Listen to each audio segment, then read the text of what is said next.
تو اس میں کیچڑ اچھالنے والی کوئی بات نہیں ہے۔ نہ حضرت مولانا اشرف علی تھانوی نے اس کو بیٹھا کر اپنا کلمہ پڑھوایا تھا، نہ ہی اسے کبھی کہا تھا، نہ ایسا ان کا کوئی مزاج رہا ہے۔ یہ تو ختم نبوت کا انکار تو منکر ہے، وہ تو کافر ہے۔ ان رضا خانیوں کے دماغ میں جو گوبر بھرا ہوا ہے اسے واش کرنے کی ضرورت ہے، اس گوبر کو، اس غلط فہمی کو نکالنے کی ضرورت ہے، اور علماء حق، علماء دیوبند کو اصل نگاہوں سے دیکھنے کی ضرورت ہے۔ تو انہوں نے جو کیچڑ ہم لوگوں کے اوپر اچھالا ہے، اس کا بھی قیامت کے دن ان لوگوں سے حساب لیا جائے گا۔ سب سے پہلے لڈو کا حساب لیا جائے گا، مٹھائی کا حساب لیا جائے گا، تم نے کہاں سے کتنا چرایا تھا، اور کس کس کے گھر میں گھس گھس کے تم نے لڈو مٹھائی پہ حملہ کیا ہے۔ اس کے بعد تمام الزامات کا حساب لیا جائے گا کہ علماء حق، علماء دیوبند کے اوپر تم نے جو الزامات لگائے ہیں اس کا جواب دو۔ اس وقت ان کا یہ پیر، ان کا یہ مرشد کچھ بھی کام نہیں آنے والا، وہ خود نفسی نفسی کرے گا اور لڈو کے حساب دیتے ہوئے نہیں تھکیں گے۔ بسم اللہ الرحمن الرحیم۔ عزیزان گرامی، ایک بہت بڑا سوال کا جواب میں لے کر حاضر ہوا ہوں۔ آپ سنیں گے، یقیناً آپ کو بھی بہت اچھا محسوس ہوگا، اور آپ کے دل میں جو غلط فہمی ہے وہ انشاءاللہ دور ہو جائے گی۔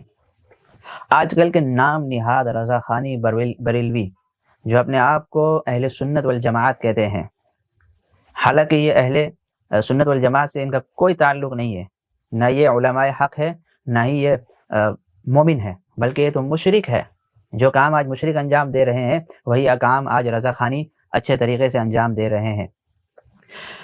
یہ پورے زمانے میں انہوں نے ہمارے بزرگ حضرت مولانا اشرف علی تھانوی رحمۃ اللہ علیہ، ان کو انہوں نے بدنام کر رکھا ہے۔ جگہ جگہ یہ یہی کہتے ہیں کہ اشرف علی نے اپنے نام کا کلمہ پڑھوایا تھا، رسول اللہ کہلوایا تھا، حالانکہ اس کا حقیقت سے کوئی تعلق نہیں ہے۔ یہ صرف الزام تراشی ہے، بہتان ہے، یہ ایک دھوکہ دینا ہوا امت مسلمہ کو۔ حالانکہ جب آپ حقیقت دیکھیں گے اور کتابوں میں پڑھیں گے تو آپ کو ان رضا خانیوں کی حقیقت سمجھ میں آ جائے گی۔ اس سے پچھلی ویڈیو کے اندر میں نے ان کے بزرگ کا ایک واقعہ انہی کی کتاب سے میں نے دکھایا تھا کہ کس طرح سے شیخ یوسف قدس سرہ نے اپنے مرید کو اپنا نام کا کلمہ پڑھوایا تھا آزمانے کے لیے، اور یہ الزام لگاتے ہیں کہ اشرف علی تھانوی نے بھی اپنے نام کا کلمہ پڑھوایا ہے۔ میں آج اس کی حقیقت کو واضح کرتا ہوں۔ کتاب ہے رسالہ الامداد، اس کے صفحہ نمبر 34، 35، 36 کے اندر اس واقعے کو نقل کیا گیا ہے کہ کس طرح سے ایک شخص، ایک لڑکا خواب دیکھتا ہے اور کس طرح سے اس کی زبان سے وہ کلمہ طیبہ کی جگہ حضرت کا نام کا کلمہ جاری ہوتا ہے۔ آئیے رسالہ کے اندر دیکھیے۔ الامداد کے اندر لکھا ہے کہ ایک روز کا ذکر ہے کہ حسن العزیز دیکھ رہا تھا اور دوپہر کا وقت تھا کہ نیند نے غلبہ کیا اور سو جانے کا ارادہ کیا۔ رسالہ حسن العزیز کو ایک طرف رکھ دیا، لیکن جب بندہ نے دوسری طرف کروٹ بدلی تو دل میں خیال آیا کہ کتاب کو پشت ہو گئی، اس لیے رسالے کو اٹھا کر اپنے سر کی جانب رکھ دیا اور سو گیا۔ کچھ عرصے کے بعد خواب دیکھتا ہوں کہ کلمہ شریف لا الہ الا اللہ محمد الرسول اللہ پڑھتا ہوں، لیکن محمد الرسول اللہ کی جگہ حضور کا نام لیتا ہوں۔ اتنے میں دل کے اندر خیال پیدا ہوا کہ مجھے غلطی ہو گئی، یعنی مجھ سے غلطی ہو گئی کلمہ شریف کے پڑھنے میں، اس کو صحیح پڑھنا چاہیے تھا۔ اس خیال سے دوبارہ کلمہ شریف پڑھتا ہوں۔ دل پر تو یہ ہے کہ صحیح پڑھا جائے، لیکن زبان سے بے ساختہ بجائے رسول اللہ صلی اللہ علیہ وسلم کے نام کے اشرف علی نکل جاتا ہے۔ حالانکہ مجھ کو اس بات کا علم ہے کہ اس طرح درست نہیں، لیکن بے اختیار زبان سے یہی کلمہ نکلتا ہے۔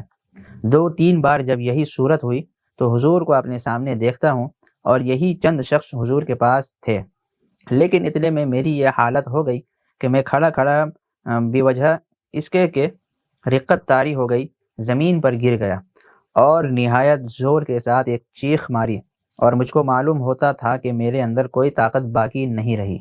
اتنے میں بندہ خواب سے بیدار ہو گیا، لیکن بدن میں بدستور بے حسی تھی اور وہ اثر ناطاقتی بدستور تھا، لیکن حالت خواب اور بیداری میں حضور کا یہی خیال تھا۔ لیکن حالت بیداری میں کلمہ شریف کی غلطی پر جب خیال آیا تو اس بات کا آمدہ ہوا کہ اس خیال کو دل سے دور کیا جائے، اس واسطے سے پھر کوئی ایسی غلطی نہ ہو۔ بئی خیال بندہ بیٹھ گیا اور دوسری کروٹ لیٹ کر کلمہ شریف کی غلطی کے تدارک میں رسول اللہ صلی اللہ علیہ وسلم پر درود شریف پڑھتا ہوں، لیکن پھر بھی یہی کہتا ہوں اللہم صلی علی سیدنا و نبینا مولانا اشرف علی۔ حالانکہ اب بیدار ہوں، خواب نہیں ہے، لیکن بے اختیار ہوں، مجبور ہوں، زبان اپنے قابو میں نہیں۔ اس روز ایسا ہی کچھ خیال رہا تو دوسرے روز بیداری میں رقت رہی، خوب رویا، اور بہت سے وجوہات ہیں جو حضور کے ساتھ باعث محبت میں کہاں تک عرض کروں۔ جواب: اس واقعے میں تسلی تھی کہ جس طرف تم رجوع کرتے ہو وہ بعونہ تعالی متبع سنت ہے۔ عزیزان گرامی، آپ نے پورا واقعہ آپ نے دیکھ لیا، سن لیا اور پڑھ لیا کہ اس واقعے کے اندر ایک شخص، ایک لڑکا، ایک نوجوان خواب دیکھتا ہے، اور خواب کے اندر وہ کلمہ شریف، کلمہ طیبہ پڑھنے کی کوشش کرتا ہے۔ جب وہ کلمہ طیبہ پڑھنے لگتا ہے، لا الہ الا اللہ محمد الرسول اللہ، تو محمد الرسول اللہ کے بجائے اس کی زبان سے بے ساختہ، ہے نا، آٹومیٹک نکل جاتا ہے اشرف علی رسول اللہ۔ وہ سمجھ چکا ہوتا ہے کہ مجھ سے کوئی غلطی ہوئی ہے کلمہ پڑھنے میں، پھر وہ بیدار ہوتا ہے اور اپنی غلطی کی اصلاح کرنے کی کوشش کرتا ہے۔ وہ دوبارہ وہ سوتا ہے، پھر وہ کلمہ پڑھنے کی کوشش کرتا ہے تو زبان مبارک پر یہی آ جاتی ہے، لا الہ الا اللہ اشرف علی رسول اللہ۔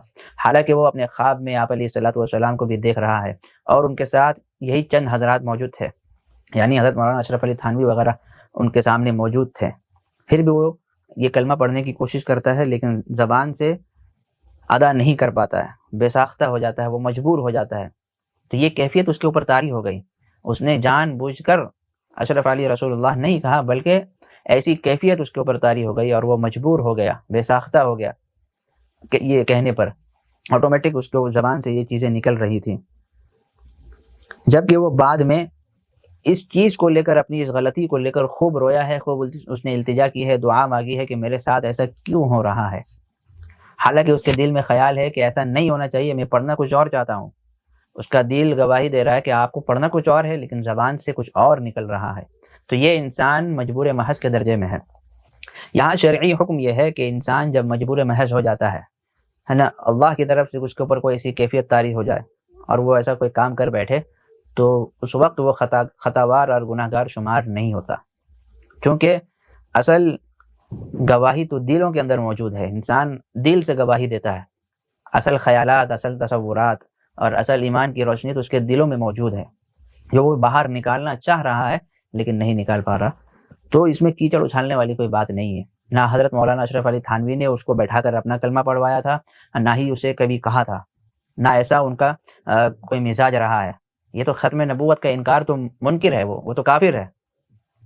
حتیٰ کہ ابھی کے زمانے میں روایتوں کے اندر یہ آتا ہے کہ امام مہدی اور حضرت عیسیٰ علیہ الصلوۃ والسلام دنیا میں تشریف لائیں گے۔